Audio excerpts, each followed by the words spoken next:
میں وابڈا میں ملازم تھا. ایک دن میں ٹرانسفارمر پہ کام کر رہا تھا تو اچانک بجلی آیا اور کرنٹ لگا تو ڈاکٹروں نے میرے دونوں ہاتھ کاٹ دیے.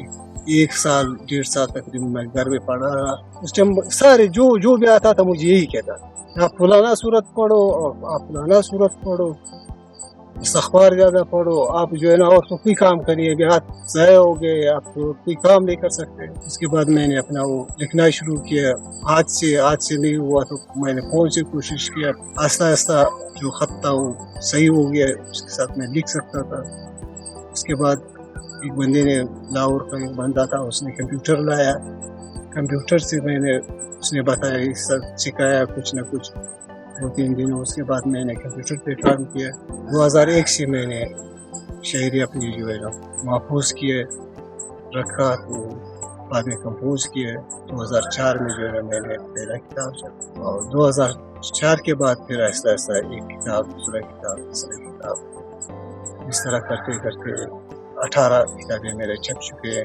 13 ناول چھپ چکے ہیں اور ایک افسانے اور 4 شعر.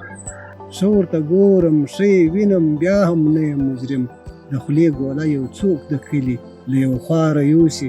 سب سے پہلے بات تو یہ ہے کہ ہمارے یہاں پہ کوئی ایسا ناول کا استاد تھا ہی نہیں، نہ افسانوں کا کہ ہم اس سے پوچھتے کہ بھئی ہمیں بتا دے یہ کس طرح کا ہے.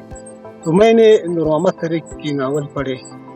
اس کے بعد میں نے اسی کے ناول جب پڑھے، اس کے بعد میں نے اپنا ناول شروع کیا اور ناول لکھا. بکس سے تو 1-2 بندوں کا شاید، بڑے لوگ لکھاری جو ہے ان کا شاید کچھ نہ کچھ گزارا ہوگا. ہمارے جیسے لوگوں کا تو بس اتنا ہے کہ وہ اپنا جو ہے پریس کا پیسے بچ جائے، وہ بھی بچ جاتا ہے.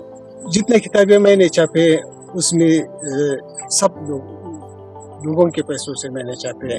بڑے بڑے لوگ ہیں کہ کہتے ہیں کہ بھائی شاعری کا کوئی ضرورت نہیں ہے.